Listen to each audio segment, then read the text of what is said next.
menerangkan. Siapa yang tidak melakukan dengan setia, dia di bawah kutuk. Kemudian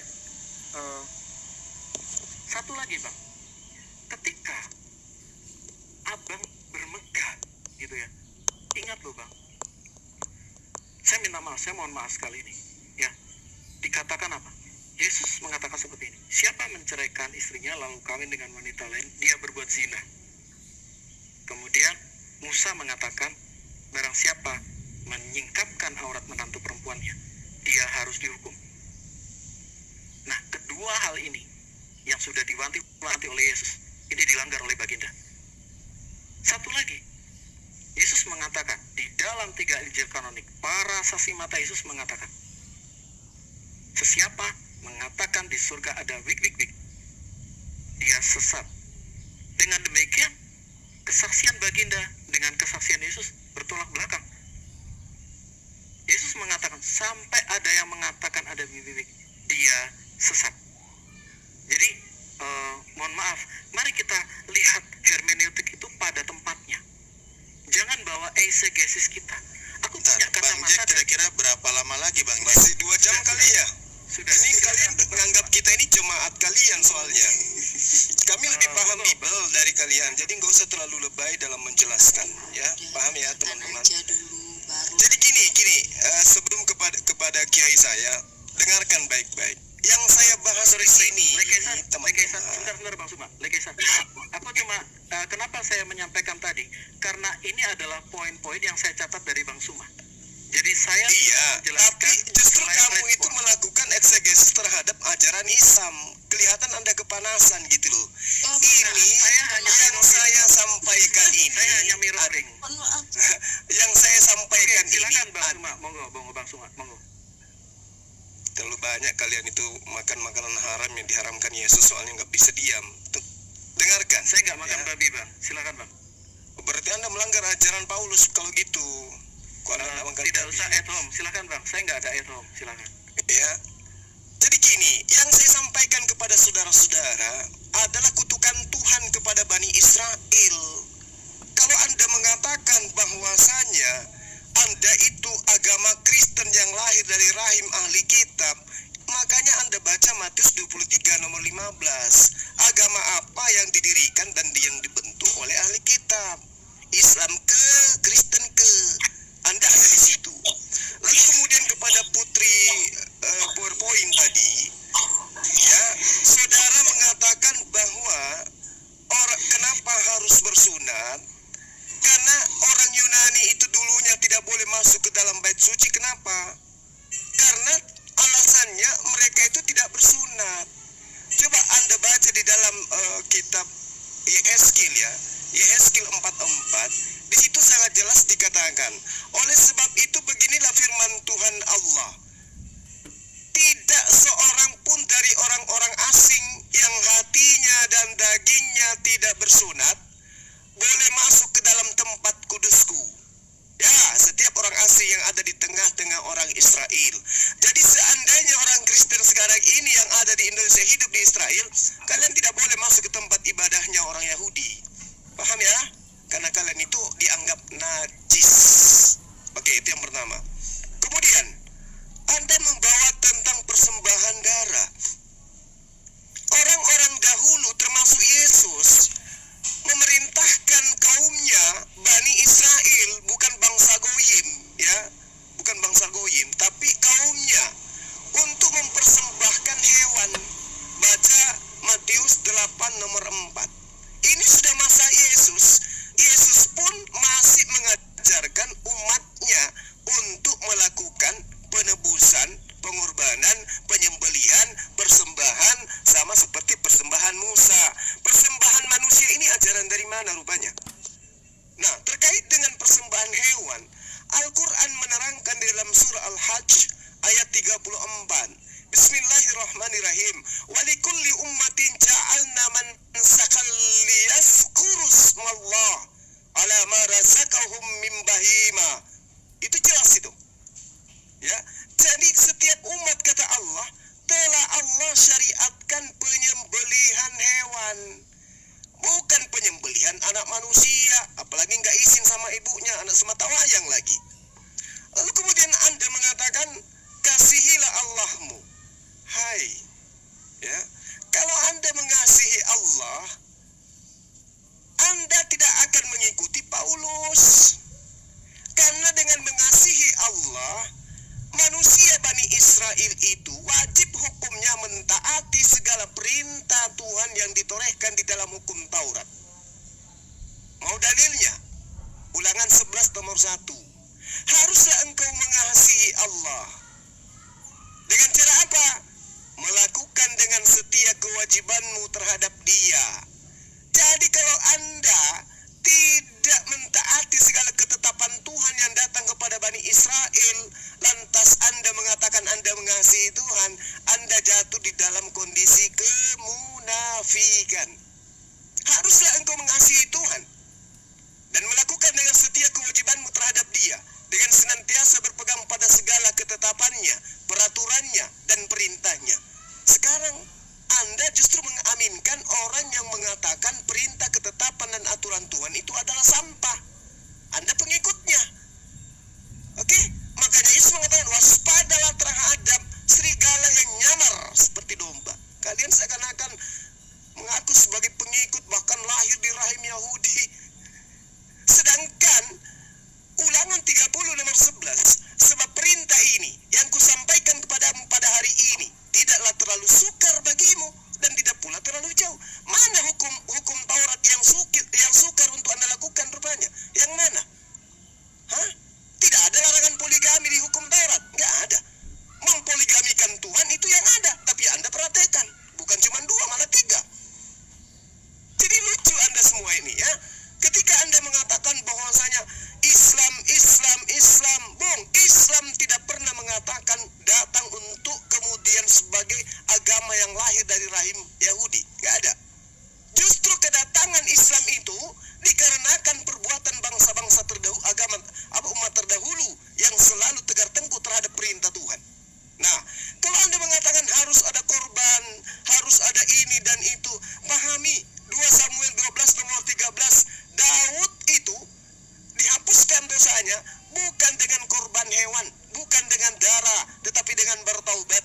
Dengan kata lain, bahwasanya Daud alaihissalam dosa-dosanya diampuni oleh Allah hanya dengan bertaubat.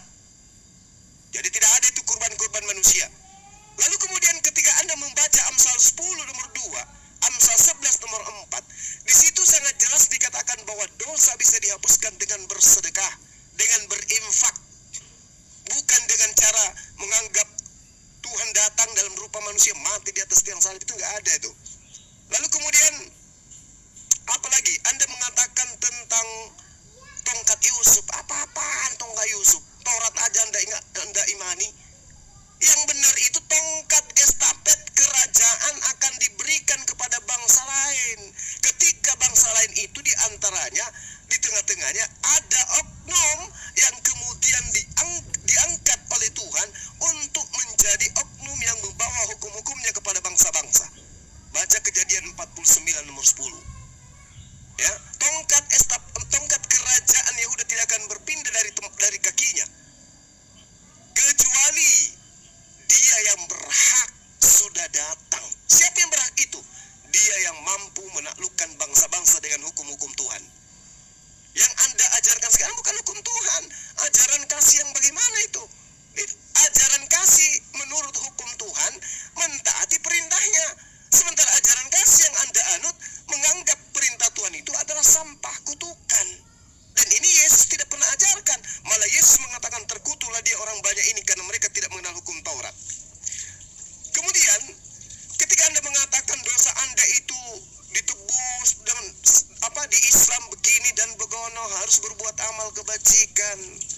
Saya katakan kepada Anda, ya, di dalam 1 Yohanes 2 nomor 1 nomor 2, Anda bebas melakukan dosa apa saja. Mau melakukan apapun bebas Anda itu. Jangan malu-malu. Jangan Anda menutup mata dengan dalil yang ada di kitab saudara. Jangan lagi Anda mengatakan saya tafsir. Ya, karena ketuhanan Yesus juga itu hasil dari tafsir. Bukan hanya tafsir, bahkan itu adalah hasil daripada konsili ketuhanan Yesus itu. Jadi jangan mengatakan kamu hanya menafsir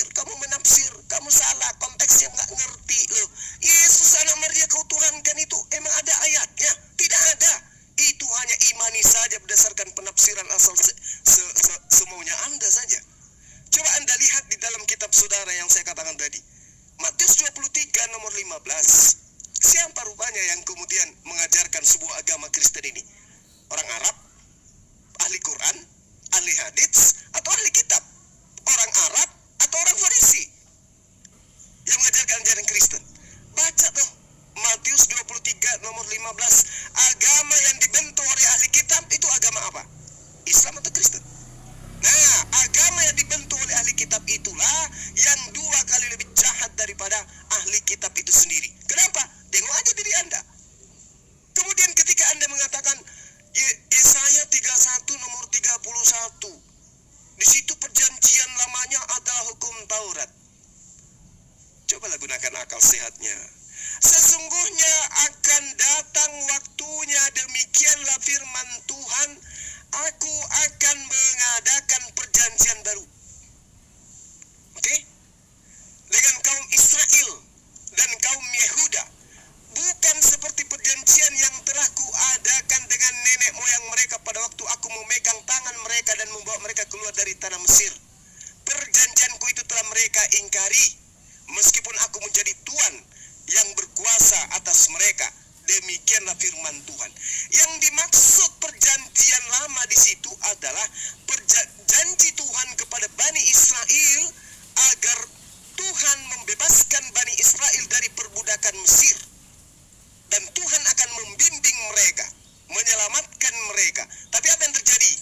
Mereka mengingkari, mereka tidak pernah bersyukur, mereka tidak pernah taat kepada perintah Tuhan. Mereka tidak pernah menganggap bahwa apa yang ditorehkan oleh Musa terhadap mereka itu adalah pertolongan Tuhan. Itu yang mereka ingkari. Ya, lalu kemudian di ayat 3-3-nya, tetapi beginilah perjanjian yang kuadakan dengan kaum Israel sesudah waktu itu. Demikianlah firman Tuhan. Dengarkan firman Tuhannya, perjanjian barunya, dengarkan baik-baik. Aku akan menaruh Tauratku di dalam batin mereka dan menuliskannya dalam hati mereka, maka aku akan menjadi Tuhan Allah mereka dan mereka akan menjadi umatku. Jadi di situ tidak dikatakan aku akan menaruh surah-surah Paulus di dalam batin mereka. Kagak, catat baik-baik. Perjanjian baruku, demikianlah firman Tuhan. Aku akan menaruh Tauratku. Taurat, jangan lagi kamu pelintir. Oh, Taurat yang dimaksud di situ Bang Suma adalah mengimani anaknya datang mati di atas tiang salib. Bohong. Tidak ada orang yang bisa kamu bodohi di luar kaummu sendiri. Kalau di luar kaummu itu nggak bisa. Ya, dan Tuhan mengatakan di dalam Yeremia 31 nomor 34, dan tidak usah lagi orang mengajar sesamanya atau mengajar saudaranya dengan mengatakan kenallah Tuhan, sebab mereka semua besar kecil mengenal aku, mengenal aku dan mereka akan menjadi umatku. Oke, dan di situ dikatakan demikianlah firman Tuhan, sebab aku akan mengampuni kesalahan mereka. Mengampuni, bukan menebus. Paham ya? Bukan menebus, tetapi mengampuni. Yang dikatakan menebus itu baca Keluaran 29 nomor 14. Itu namanya menebus. Apa? Mengampuni. Bani Israel mengambil lembu, mengambil dagingnya, mengambil kulitnya, mengambil kotorannya, lalu membakarnya. Itulah kemudian Tuhan menghapuskan, mengampuni dosa mereka. Bukan Tuhan menjadi sapi, lalu kemudian dibunuh. Bukan. Jadi Tuhan hanya meminta ambil lembu, dagingnya, kulitnya, taiknya, bakar. Itulah penebus dosa. Aku yang akan menghapuskan, aku yang akan mengampuni. Tapi lakukan prosesi itu. Tetapi dalam agama Anda, Tuhan yang datang masuk ke rahim manusia, keluar, begitu dewasa dibunuh. Itu yang Anda ambil untuk kalian jadikan sebagai penebus dosa. Data di dalam kitabnya orang Yahudi, sebab aku akan mengampuni kesalahan mereka, bukan sebab aku akan menebus. Menebus itu kepegadaian, bukan kepada Tuhan penebusan itu. Jadi Tuhan hanya mengajarkan untuk menebus dosa itu dengan hewan kurban. Yesus mengajarkan menebus dosa dengan penyembelihan persembahan Musa, Matius 8 nomor 4. Tapi persembahan mati di atas tiang salib, anak Maria semata wayang, ya, yang dibesarkan dengan susah payah, kalian jadikan sebagai tumbal untuk dosa-dosa kalian. Itu yang ngajarin sopo. 1 Yohanes 2 nomor 1 nomor 2, anak-anakku yang terkasih, janganlah engkau berbuat dosa, tetapi jika engkau berbuat dosa, jangan khawatir, sebab ada Yesus sebagai pendamai dosa-dosa kita, bahkan bukan cuma dosa kita, tapi juga dosa dunia. Ini ajaran sopo iki? Yesus tidak pernah mengajarkan itu. Ya, Yesus mengajarkan bertobat, bertobat, bertobat, bertobat, bertobat. Bukan seperti Roma 10 nomor 9 nomor 10. Jika engkau mengaku dengan mulutmu bahwa Yesus itu adalah Tuhan, dan apa yang kau katakan itu kau imani sepenuh hati, maka engkau akan diselamatkan. Iki jalan dari mana, Cok? Iku jangan asal-enak dewe. Nggak pernah diajarkan oleh Yesus. Yesus ajarkan, jika engkau ingin memperoleh hidup, taatilah segala perintah-perintah Tuhan. Di mana perintah Tuhan itu? Bukan di surah Paulus, bukan di surah Lukas, bukan di surah Markus, tapi adanya di hukum Taurat. Makanya Yesus mengatakan, sebelum langit dan bumi lenyap, setitik pun hukum Taurat tidak bisa dibatalkan. Nah, sekarang Anda percaya siapa? Yesus atau Paulus? Yesus atau Paulus yang Anda percaya? Maka Yesus mengatakan, enyahlah daripada aku, kalian semua pembuat kejahatan. Asyhadu. Bang Suma, Oke, silakan. ada sekitar Pak Kiai, silakan Pak 15 Kiai. poin ya, Bang. Ada sekitar Terserah Anda poin-poinnya, terserah. Yang penting bantah dengan dalil yang ada di dalam kitab saudara. Jangan Anda berasumsi. Silakan. Dengarkan dulu Pak Pak Kiai. Romli. Silakan Pak Romli. Ya, terima kasih Kusuma. Bagus top Marco, top panjenengan ini. Juga Jeng Mina ya, Jeng Mina. Jeng Mina ini kayak orang Madura itu. Ancor Mina. Begini, ada paling tidak 3 poin. Yang pertama begini. Di Jeng Mina ini juga siapa itu mengatakan di Torah itu begini.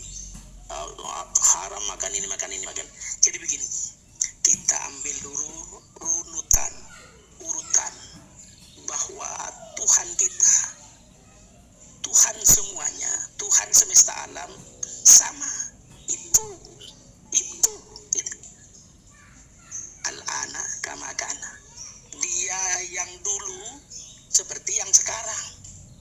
Jadi itu ada lagunya itu. Jadi Tuhan kita itu sama, tetapi karena perjalanan dari masa ke masa itu, Tuhan kita yang sama itu ingin menyelamatkan semua makhluknya, maka menurunkan 124.000 nabi, rasul, utusan, dan menurunkan 100.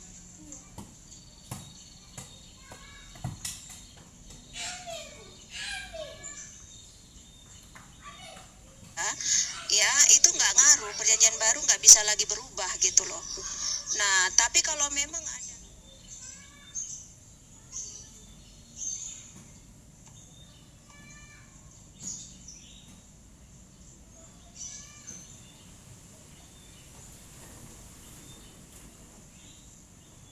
Balle-balle misenjuk kadama kan. Ngapa nagaman deh pemirsa? Loh, kok bisa kayak gini? Orang lagi menjelaskan, kok labnya dimatikan? Dimatikan atau jaringan?